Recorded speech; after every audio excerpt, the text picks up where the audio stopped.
guys, welcome back to the Fumble Live. I just noticed my backdrop is really slanted. I've been having a hard time today with that, you guys, so let's just ignore that for a second.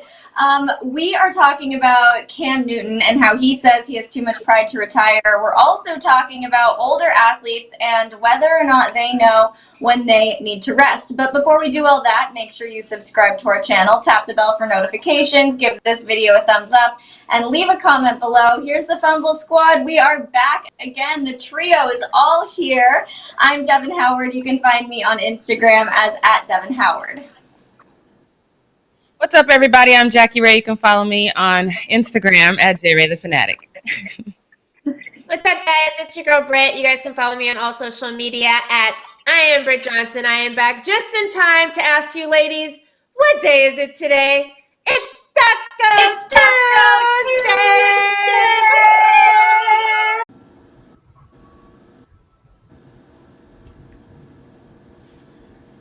Okay, we're live. Okay, let's jump right into this Cam Newton conversation, you guys. So Cam Newton says that he is just completely sick of the retirement chatter. So he went on the I Am Athlete podcast with Chad Johnson, Brandon Marshall, and Fred Taylor and said that he is in no way ready to throw in the towel on his football career. On retirement, he said, quote, "Hell no, I can't go out like that. I hear all of that talk. My pride won't allow me to do it. There aren't 32 guys better than me."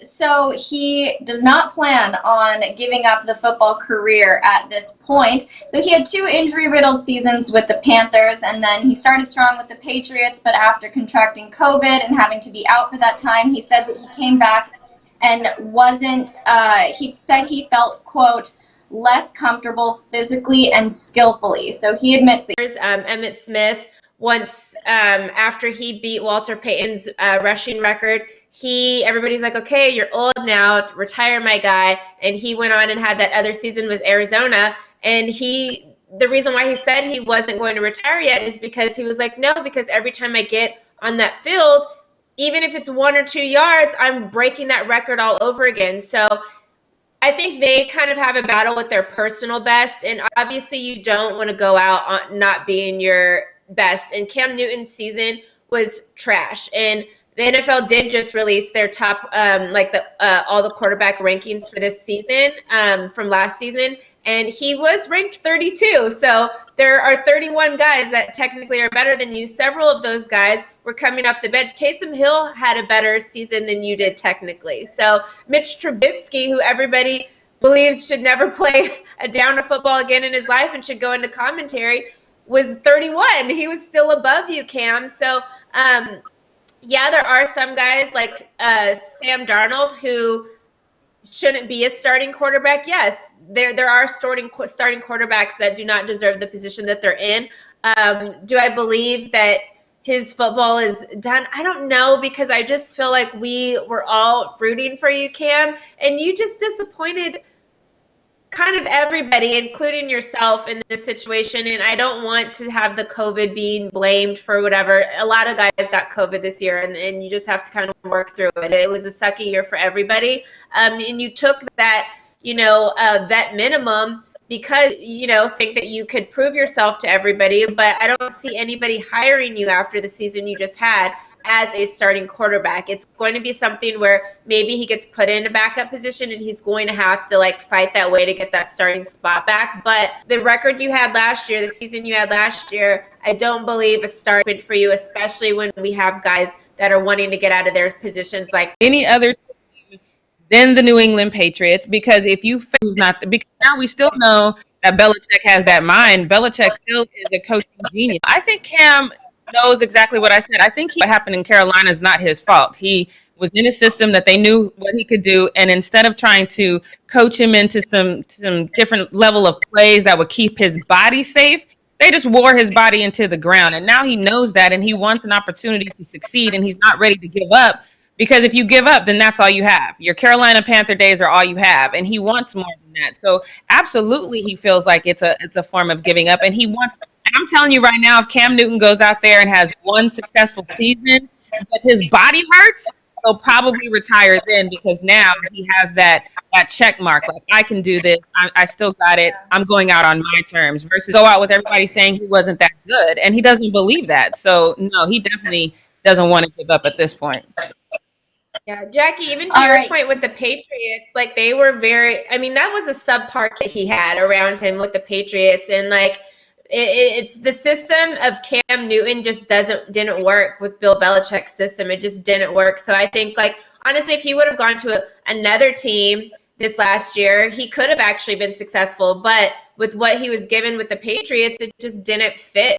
I don't know. He needs a very particular system that I think could work for him and he could succeed in it. But it's very few teams that can offer him what he actually needs. But he can still be successful if he has the right supporting cast. Right. You guys, I'm going to move on into our next Need to Know news story because I know we got a late start today, so I want to get through this. Let's talk about LeBron James because we've always heard conversations, especially this season and last season, about LeBron needing to take some time off to rest because he is an older NBA player and, you know, we want him, at least Jackie and I want him to continue for several more years. He wants that for himself. So how much does rest factor into that? So he has played every single game this season, but he doesn't want to rest at all. He said, quote, I mean, Kawhi's a little different. I think Kawhi's probably mastered how to load manage a little bit better. And I think for an older player, you don't want to be the guy because before LeBron didn't really have a problem with load managing, right? But now here we are, he's 36 and everybody's telling him you're 36, you should load manage. And now he's like, nah, I'm good. No, you're not. So that's when the coach has to step in and say, this is my job. Your job as a coach is not to just give these players what they want. And this is something that I feel like we've talked about before. I feel like when you have the Clippers that are full with superstars, and then you have the Lakers that have AD, LeBron, like I feel like coaches need to man up a little bit and realize it doesn't matter how many stars you have on your squad. You, the coach, you tell them what they need to do, and you need to tell them what they need to do, not only to keep them safe and to keep them healthy, but to make sure that your team has the best chances when you get late in the season and then start the playoffs. So. No, whether a player rests or not should never be up to the player. It should always be up to the coach. Yeah, I think I agree with you on that one. And I do think that LeBron would benefit from taking a short break just to recover. I mean, he has said himself that he was looking forward to that All-Star break to have time off to rest since they weren't going to be they originally weren't supposed to even be playing. So he obviously recognizes that he would benefit from a little bit of downtime. He just doesn't want to take that downtime and miss a game.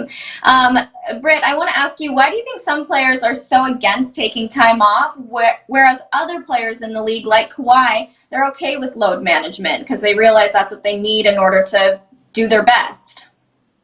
Well, Kawhi specifically he was coached by the guy that created load management.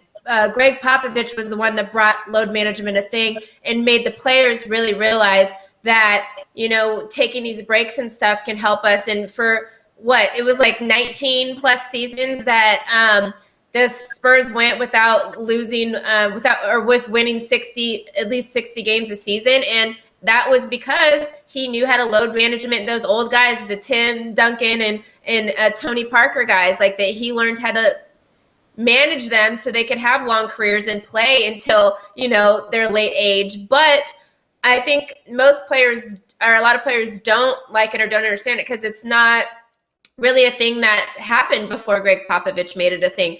Michael Jordan, Charles Barkley, all these guys never did load management. They never set out games. Like, you just played basketball and you had to play. And so sitting out was not a thing that you did unless you were actually hurt and you could not play. And even back in the day not even back in the day, but us looking at it now, when we look back at the Last Dance and those games that Scottie Pippen, had a headache, and everyone's like, he had a headache. He didn't play because he had a headache, you know? And people back then were really like, unless your freaking leg is broken, you're playing. And that's just like the era of basketball. And those guys like LeBron look up to Michael Jordan and watch them play a lot. So if they don't sit down, well, why do I need to be sitting down? No, I need to keep playing. So I think there's just the mentality of it happening in players like seeing their previous generation of players and what they did and kind of mimicking that, because that's what they grew up watching and that's what they grew up seeing. So if you see something and see a culture of basketball that does not involve sitting down and resting just for the idea of resting, then they don't feel like it's right to do that. Greg Popovich, when Kawhi Leonard was there, started that whole load management thing. So it was already easily like, whew, these long breaths. But he was like, I'm gonna keep going though, because if I sit down, woo. Like, no, though. Sometimes you just have to be like, I'm gonna sit down. And I had said that I don't think he should travel for a second, because there was one time that the ball went up and he had this motion like, I'm gonna go up and get the rebound, but he was like, I'm gonna let somebody else get that. Like, he's clearly tired. I'm like, yo, you need to sit down. Yeah. And you know what's interesting about LeBron is that he started the season playing, I think, around 32 minutes per game, and now he's playing 38, I think around 38 minutes per game. So not only is he not taking any time off, he's also gaining momentum here. Like, LeBron, if you really want to play with Bronny in a few years, you got to preserve your body a little bit. There's nothing wrong with taking a little break. I know he says he doesn't need it. Someone's got to step in and force him, though. Those extra minutes have been because all that OT they keep playing, though. That's not regular game minutes. That's an OT minute. I know, that is true. But we're not talking about that right now. No, the minutes all right. The extra minutes is because he's had to play overtime. That's what it is. No, yeah. I know. I just don't like all this overtime that we've been playing, so I'm disregarding that. Let's move on to post. I'm done with need to know news. So Jackie, take it away. All right, let's get into the post up right now. This first one, we're going to this one's weird, you guys. We're going to get into this Meek Mill situation. We talked about that last week. You guys know the vile and detestable comment that Meek Mill made in regards to going out like Kobe in a chopper. All of us had something to say about it. Things got a little weird to me when I was looking into this, but Vanessa Bryant has finally made a comment about it, as she should. I think we all understand what she is saying. She says, "Dear Meek Mill, I find this to be extremely insensitive and disrespectful, period. I am not familiar with any of your music." I love that little bit of shade right there. "I'm not familiar with any of your music, but I believe you can do better than this. If you are a fan, fine. There's a better way to show your admiration for my husband. This lacks respect and tact." I think we all respect this. We all can agree with this. Some Twitter users they agreed with her and like, I don't really know his music, but they still weren't happy about that specific lyric. I have a couple of tweets from some Twitter users who saw this comment, and this person says, "WTH, I never knew he said that. Meek is totally disrespectful, bro. Kobe's death is still a sore spot to millions of people, and then he go and say something like this. This is why he get clowned every day." Facts. Another user said something that this one is what caused me to go do some research. So she says, she's right. Kenny Smith is weird as hell for defending him because Meek Mill is a quote unquote fan and because he likes him as an artist. So y'all know I'm a big fan of Kenny Smith, and I'm like, I watched Kenny Smith. They said nothing like this, but TMZ caught him, and sure enough, Kenny Smith definitely defended Meek Mill. I'm going to just read you his comment. He says, "I'm a Meek Mill fan. I know he's a huge basketball fan, huge Kobe fan. So whatever he says, I'm going to give him a pass." I am very, very, very surprised to hear Kenny Smith say something like this. Meek did make a statement. He didn't apologize initially. Basically, initially, he told us we were wrong. We didn't get what he was trying to say. And then he posted this to his Twitter. That says, I don't think we on the same signal, y'all. I don't see what y'all see. I be looking at the net laughing like I did. What? I say random stuff all day on social. It's because it becomes a trend to hate on me every once in a while, but I feed off that and I'm best, literally, whatever. So he clearly, people kind of ran him like, what you mean you don't understand? What you mean you don't get it? And then ultimately he said he did apologize to Vanessa directly. He posted that on his Twitter as well. He says, "I apologized to her in private earlier today, not to the public. Nothing I say on my page directed to internet viral moment." And I remember hating my birthday last year. I'm like, oh my gosh, this is the worst birthday ever. Like, everybody's crying because we're all watching Kobe's funeral or whatever. So I think it's just super. I don't know if I want to say too soon. Obviously, I don't think any of these songs should ever be made, or any comedians should make fun of people that die. But you do see it all the time. And I don't know if this case was a case, especially where it is just insanely too soon. And people connected with Kobe a little different than, obviously there were so many people who hated Michael Jackson, or thought it made fun of Whitney Houston for doing drugs and all this kind of stuff, or Anna Nicole Smith. But like, I just think it's just poor form, taste, poor artistry to even talk about this period.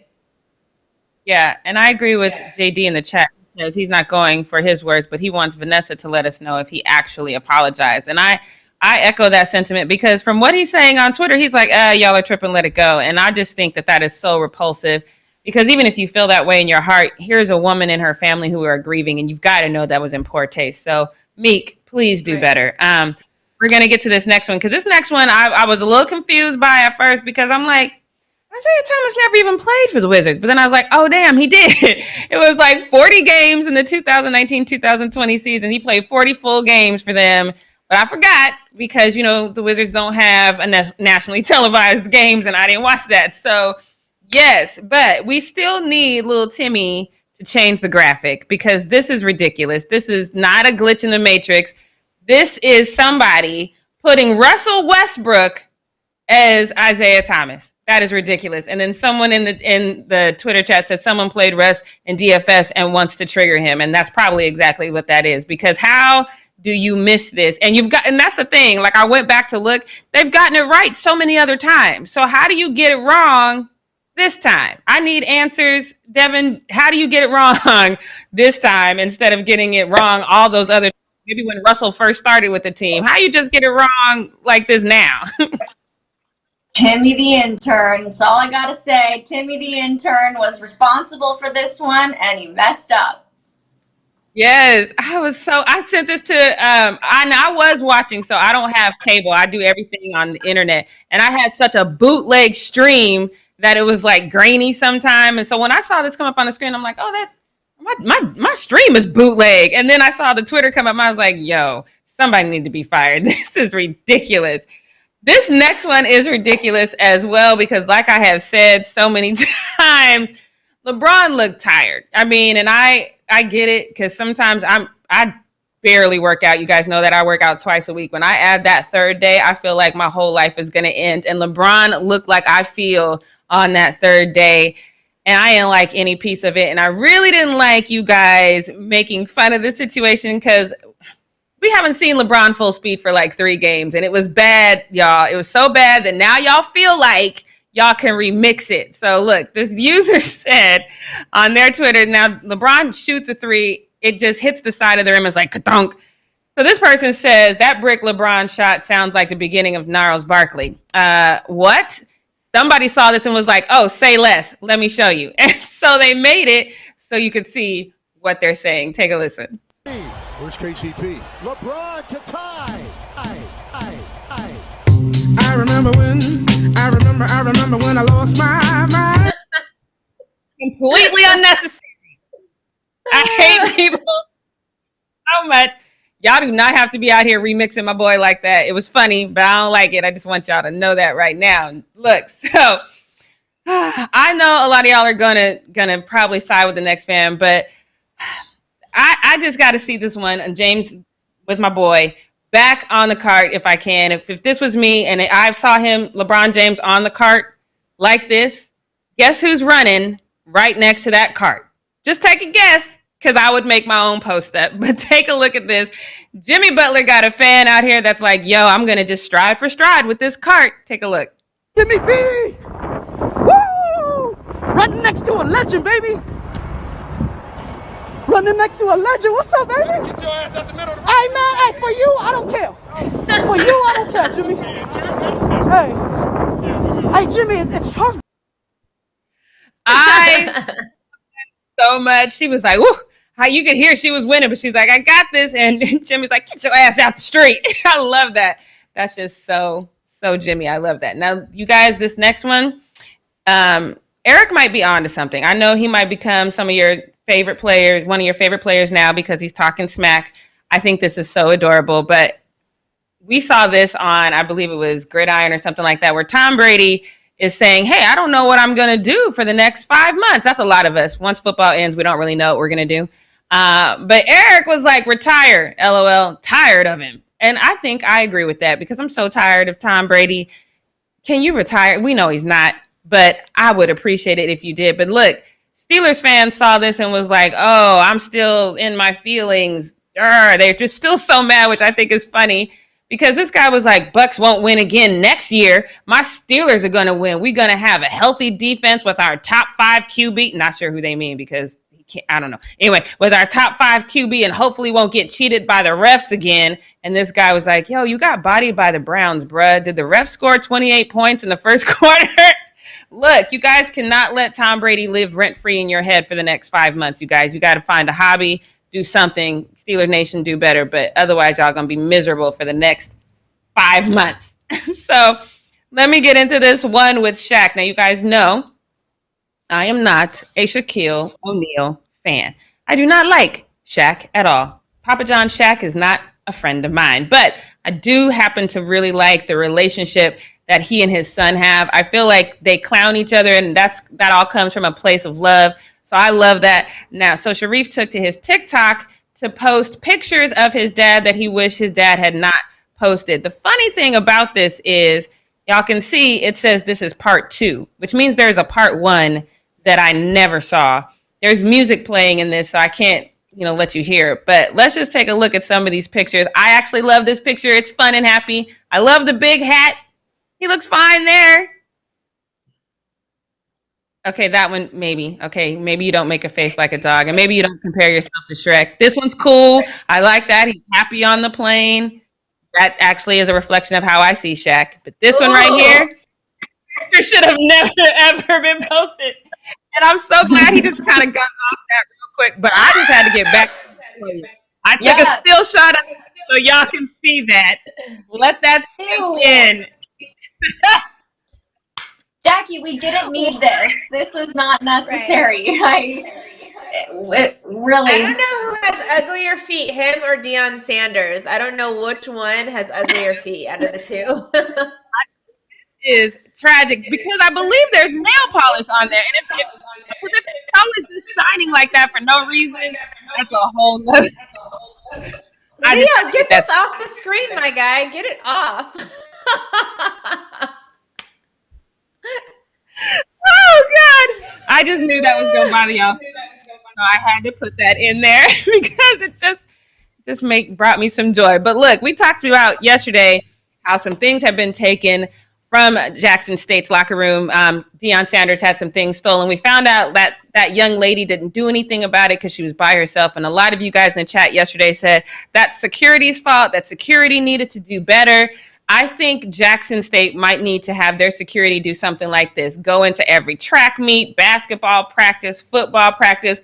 Let your security guys go in there and show these athletes, and so they can tell their friends, we about that life. If you want to get it, we got it, because we got these hands and we got this strength if you need us to. So watch this when the security guy goes into the locker room and starts lifting weights in front of his some of these athletes. So to be fair, bar is 45 pounds. Got 245 on each side. But 225 pounds. This man is just benching. And look at the guy behind him like, should I help? Is he? Hey, look at this. Is, Okay, my guy. is he just, did he just do that? Security guy's like, yeah, y'all want to put some more weight on there? I love this. LeBron's somewhere watching this like, see, I'm not tired. I'm like, that's different. He's laying down. It's just one motion. It's just whole body thing. It's one motion. But that's all I got for the post up. Let me get my girl Britt up here because y'all know what time it is, right? It's tag team back again. Let's see it. There's a party over here, a party over there. And we still haven't learned that 3 little words. And all we have to do is Google it. I'm gonna learn it. I'm gonna learn it. We're gonna Google. I'm gonna learn it. Google I'm gonna it. look it up right now and see. All right, so then we can, and then just send it to me so I can send it along with you. But this is what we got. You got the words. What is it? 777. Let's begin. Tag team. Let's again. All right, look, you find it. I'm gonna get. I'm gonna get it. Okay, because this is more for me because I feel like I have slandered my boy too much. I have slandered him a lot. Y'all know I really do like James Harden, but I did not like the way that he handled things in Houston. And I've always said that, I didn't like that. But I think I've gone a little too far in the slander that I did against James Harden. So I'm going to get back on my James Harden is a really good guy trip because he is. We know he funds a lot of strippers.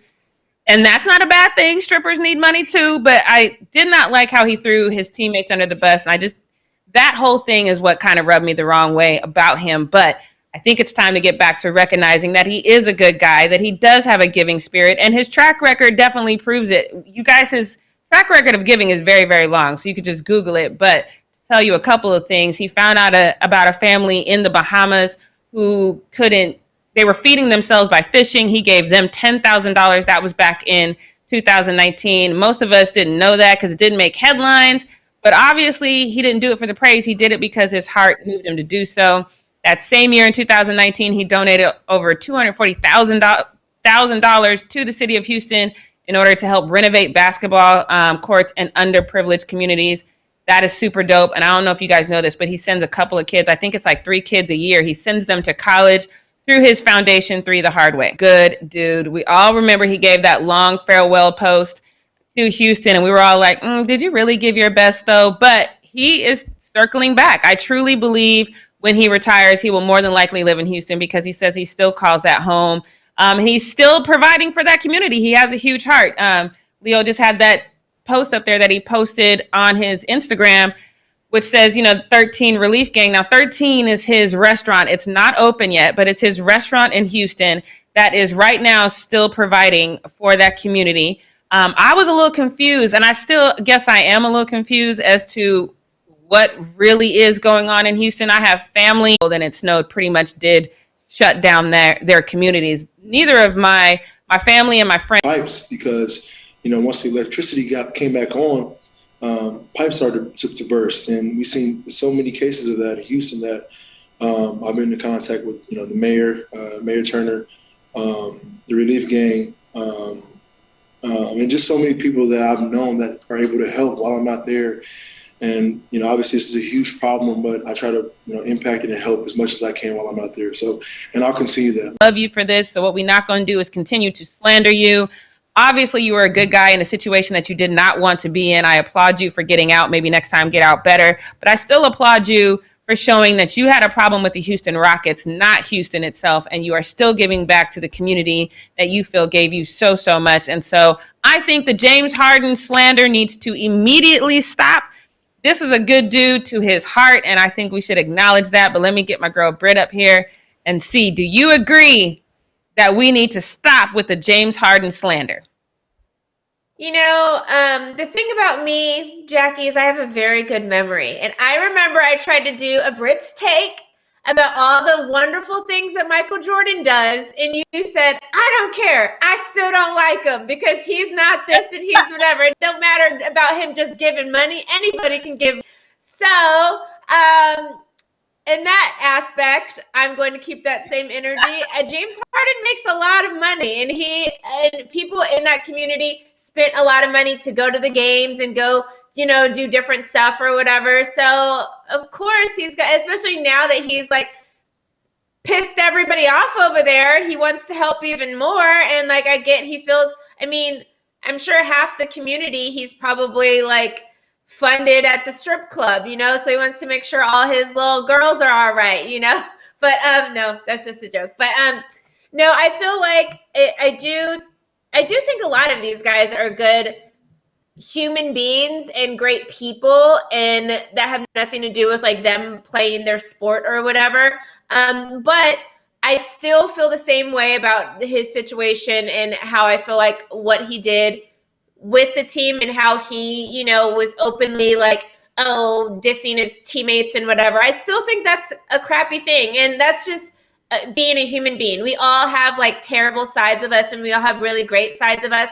And obviously when you are a face of something, of a franchise, or, you know, in the limelight a lot, you know, people are going to bash you harder on your tough stuff and they don't give you your praise when you do great stuff. So I will give him his flowers and say that is awesome. I've always talked about, I mean, James Harden literally provides for a bunch of single moms all over Houston, Atlanta, Vegas, like wherever. And that is great. People always want to hate on him being in the strip club, but I'm like, hey, there's people out there working in strip clubs that are working to, you know, get a master's degree or create their own, start their own business or whatever. Like just because they're in the strip club doesn't mean that they're just getting their money and spending it on bags and shoes and whatever the case is. There are a lot of people that do that because that's their only option that they feel like they can do. And they're literally trying to provide for a family as well. So I think when you go to a strip club, you should be spending a lot of money because you shouldn't just be that guy sitting in the corner just drinking his drink with just the $20 that you paid to get in. So he is I think he's a good guy. I've met James Harden several times. Everybody that I know that's met him says that he's super cool and he's really nice and chill and like down to earth when you meet him. But that situation is still a shady situation. And I'm not going to take that out of talking about James Harden, but I'm not going to be like, that's all James Harden is this crappy, bad teammate that just wants everything for himself and doesn't know what he wants and whatever. Yeah, I'm going to have days where I talk about that, but today we can talk about him doing great stuff because that is dope. Obviously, we saw Ted Cruz. What? I'm not muted. Oh, Devin. Yeah. Oh, now you're not. We couldn't hear you. Okay. Let's get this show over with, please. Okay. I have two things to say. One, you guys, I feel like switch places. Normally, I would expect the more like, let's embrace James Harden approach from Britt, not Jackie. Britt, you're like, I'm still remembering all the times you messed up, and that's like a total Jackie thing. So something has happened in this tag team. It's Freaky Friday because you guys definitely just switched places. Also, Tiger Woods has actually been injured in a single car accident in California. He had to be extracted from his vehicle with the jaws of life, and he's currently in the hospital. We don't know his state right now. We don't really know what happened, but it happened early this morning at approximately 7:12 a.m. Right here in LA. So we're going to continue updating you guys about this tomorrow, probably in our live show and maybe in some stand-ups. But for now, I just wanted to let you guys know, send some love to Tiger Woods in the chat. Keep him in your thoughts and prayers because I looked at some footage of the accident while you guys were doing Tag Team Tuesday, and it doesn't look good. So we just need to keep him in our thoughts and prayers. I wanted to fill you guys in on that one. Wow, we love but on that note, yeah, it's kind of scary. So we'll see what happens, you guys. But we can wrap up the show now. It was a glitchy live stream, but we made it through. You guys, Britt, we're glad to have you back just in time for Taco Tuesday and Tag Team Tuesday. And we will all be back tomorrow. Yay, we'll be back tomorrow. Check it to wreck it. Let's begin. Check it to wreck it. Let's begin. 11 a.m. Standard Time tomorrow. Subscribe, leave a comment below, give the video this a thumbs up, wash your hands, wear a mask. Here's the little squirties for you guys. Okay, bye everybody. See you later. Bye.